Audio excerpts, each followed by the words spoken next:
Saya Ivan Rizky Kurnianto. Saya peneliti dari Institut Pertanian Bogor. Pada 2018 lalu, saya beserta tim peneliti lainnya melakukan survei pemasaran produsen beras di Kalimantan Barat. Hal ini kami lakukan dalam rangka mendukung program pemerintah, yaitu pembentukan 1000 desa organik. Adapun tujuan kami melakukan survei pemasaran beras kepada produsen beras organik di Kalimantan Barat, kita memiliki 3 tujuan. Yang pertama, kita ingin melihat bagaimana rantai nilai dari beras organik yang ada di Kalimantan Barat. Kemudian yang kedua, kita ingin menggambarkan bagaimana situasi pasar yang ada di Kalimantan Barat, khususnya pada beras organik. Dan yang ketiga, kita ingin melihat bagaimana minat konsumen dari beras organik yang ada di Kalimantan Barat.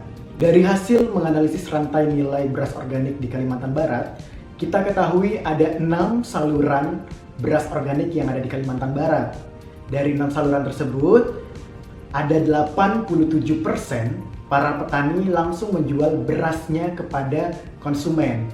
Dan ada juga beberapa petani yang menjual langsung kepada Gapoktan, lalu dilanjutkan dengan konsumen. Ada juga petani yang menjual ke Gapoktan terlebih dahulu, lalu ke pasar Serian di Malaysia. Ada juga beberapa petani yang menjual melalui koperasi. Dari tujuan kedua, kita ketahui mengenai situasi pasar untuk beras organik di Kalimantan Barat.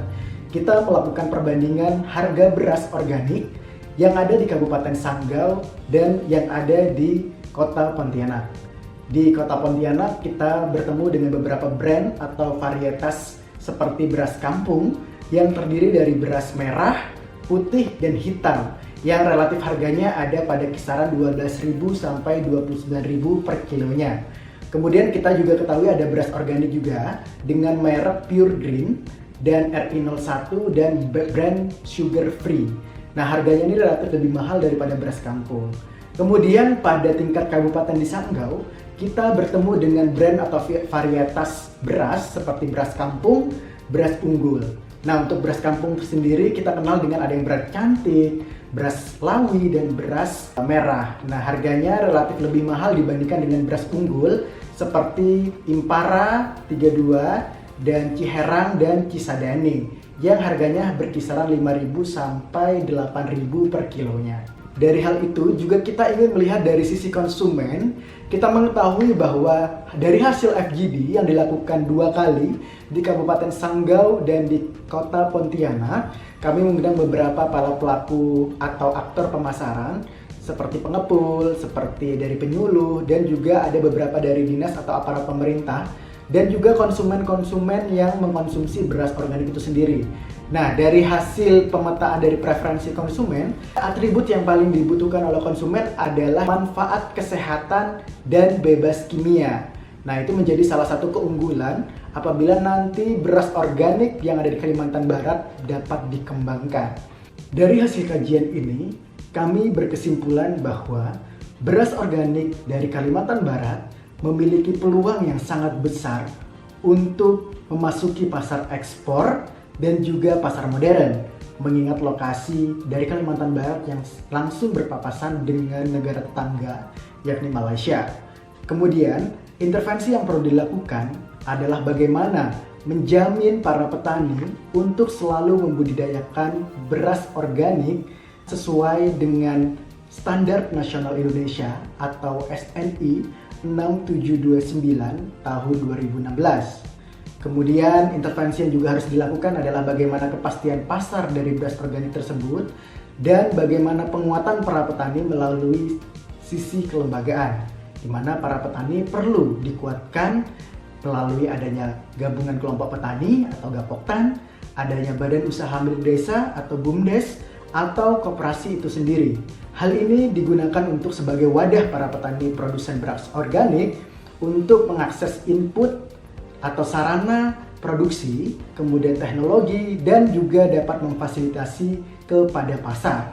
Kemudian untuk memfasilitasi mereka dalam hal sisi konsumen yang memiliki beberapa atribut, para produsen beras organik harus memiliki produk yang mencantumkan nama petani dan juga adanya manfaat kesehatan dari beras organik itu sendiri, sehingga beras tersebut dapat lebih menarik dari sisi packaging dan juga manfaat kesehatan yang dapat mengedukasi para konsumen untuk dapat mengkonsumsi beras tersebut.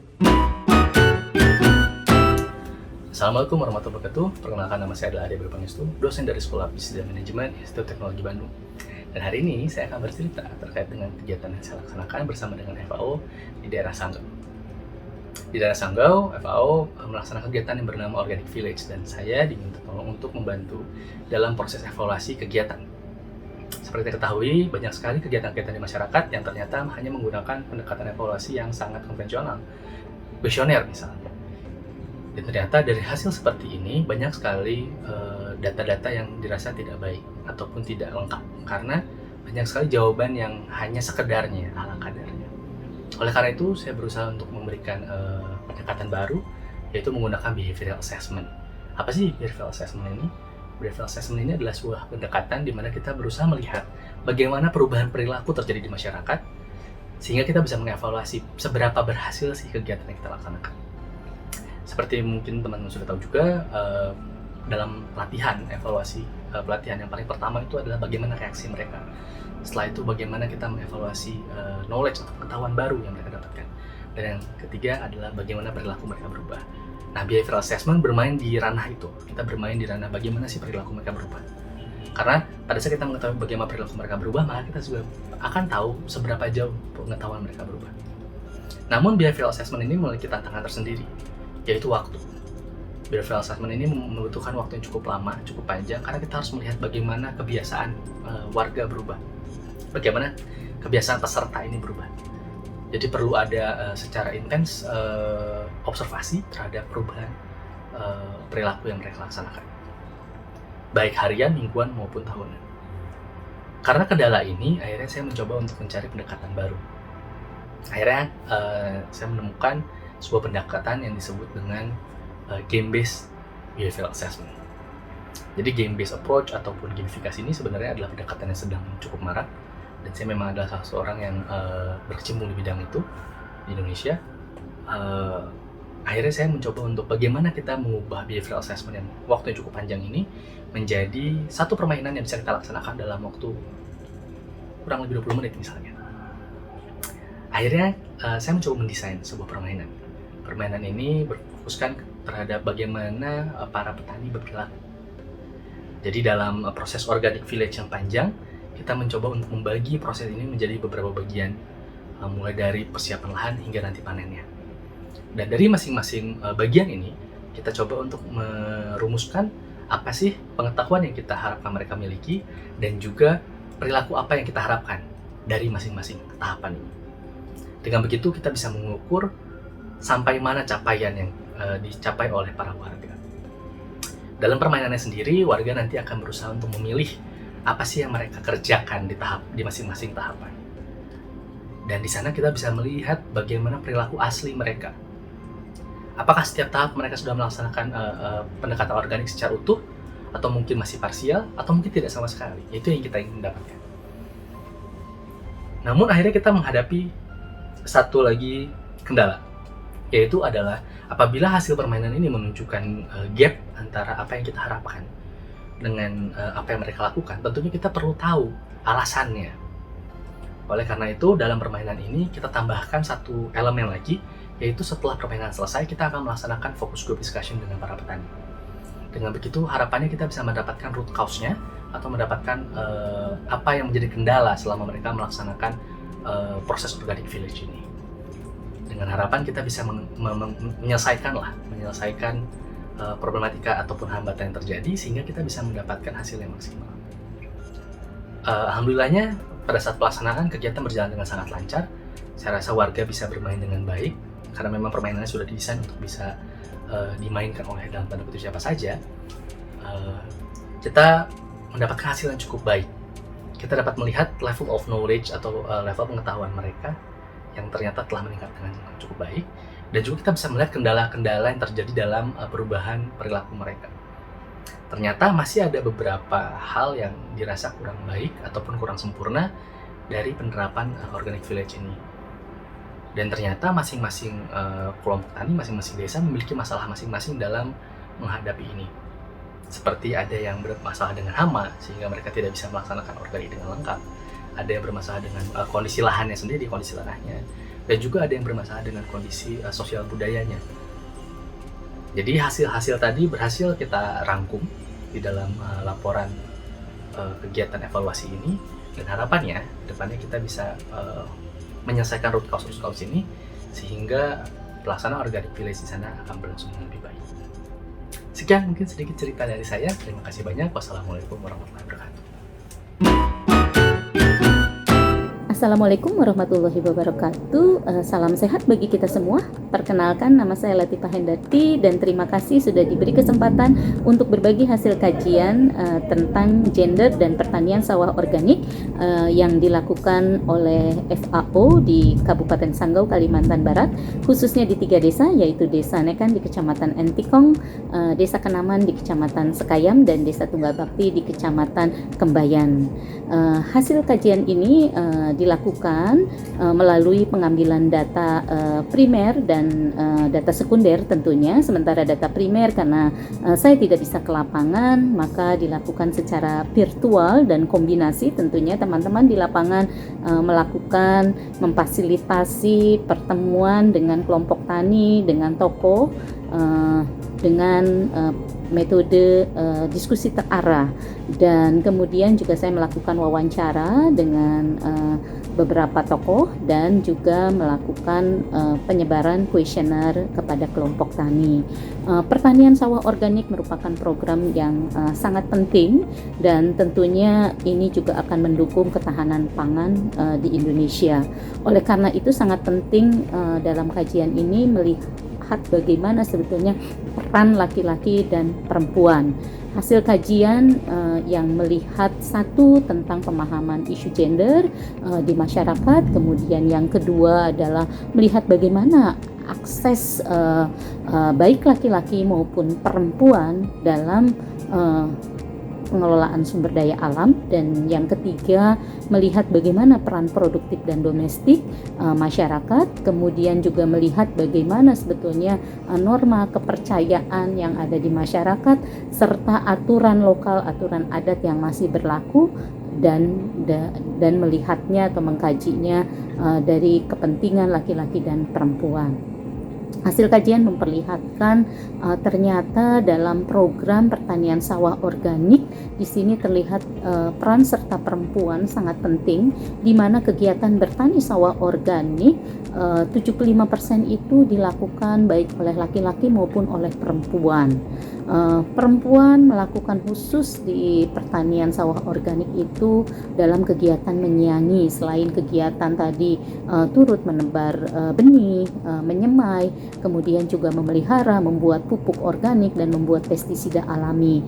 Sementara dari kegiatan pertanian organik laki-laki atau kegiatan yang khusus dilakukan laki-laki, karena tadi laki-laki dalam pemahaman gender yang dipahami oleh masyarakat juga berbadan kuat, maka laki-laki melakukan kegiatan pengolahan lahan dan juga pengangkutan hasil pertanian. Nah, kajian ini juga memperlihatkan ternyata ada kesenjangan isu gender dalam pertanian sawah organik. Yang pertama adalah terkait dengan isu stereotip atau pelabelan. Karena tadi dilihat bahwa perempuan lemah, kemudian juga laki-laki kuat, maka aktivitas perempuan lebih banyak dekat dengan pemukiman, sementara aktivitas laki-laki berada jauh. Termasuk dalam kegiatan sawah organik ini, di mana pada saat sawah organik masa berah, perempuan biasanya melakukan penanaman sayuran di lahan tersebut, sementara laki-laki lebih banyak melakukan pekerjaan yang terkait dengan perkebunan. Isu lain yang muncul terkait dengan kesenjangan gender di sini adalah terkait dengan bagaimana sebetulnya partisipasi perempuan, karena tadi perempuan dianggap sebagai nomor 2, maka partisipasi perempuan dalam program sawah organik pun terlihat masih kurang. Hal ini dapat dilihat dari kehadiran perempuan dalam pertemuan-pertemuan kelompok petani, Nah, perempuan di sini hanya mengikuti sekitar kurang dari 20%, sementara laki-laki mengikuti kegiatan-kegiatan penguatan kapasitas ataupun pelatihan yang terkait dengan pertanian organik itu sekitar 80-an persen ya. Dan ini sebetulnya sangat tidak adil karena tadi perempuan juga banyak terlibat dalam kegiatan pertanian sawah organik. Oleh karena itu, rekomendasi ataupun usulan dari program ini perlu juga melihat bagaimana para penyuluh dan juga fasilitator lapangan perlu memahami isu dan sensitivitas gender dalam program. Selain itu juga melakukan affirmative action yang disesuaikan tadi dengan kebutuhan ataupun juga waktu kerja atau waktu luang perempuan, sehingga program dapat memfasilitasi keterlibatan perempuan secara aktif.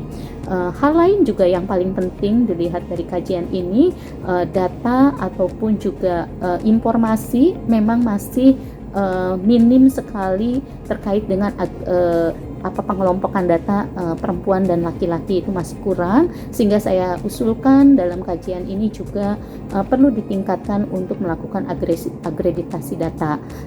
Dan yang terakhir adalah perlu juga ditingkatkan bagaimana sebetulnya mengembangkan alat untuk monitoring dan evaluasi program yang lebih memiliki perspektif gender. Dari hasil kajian ini juga terlihat memang mulai ada sekarang kepemimpinan perempuan baru pertama kali di salah satu desa, yaitu Desa Kenaman. Ada kelompok tani yang dipimpin oleh perempuan baru terpilih bulan awal Januari kemarin tahun 2021, dan ini perlu peningkatan ataupun perlu dukungan terhadap perempuan menjadi pemimpin, karena persepsi masyarakat masih melihat perempuan tidak wajar sebagai pemimpin, sehingga tentunya program-program ke depan terkait dengan pertanian sawah organik maupun program yang dilakukan terkait dengan isu pertanian lainnya sekali lagi perlu memperhatikan ataupun mengembangkan program yang lebih responsif gender. Demikian secara singkat dari hasil kajian yang saya lakukan, dan saya mengucapkan terima kasih kepada tim Bapak Reja, Bapak Dedi, kemudian juga para penyuluh di lapangan, Pak Ismanto, kemudian Pak Rano dan juga Pak Agus. Saya akhiri dengan wassalamualaikum warahmatullahi wabarakatuh.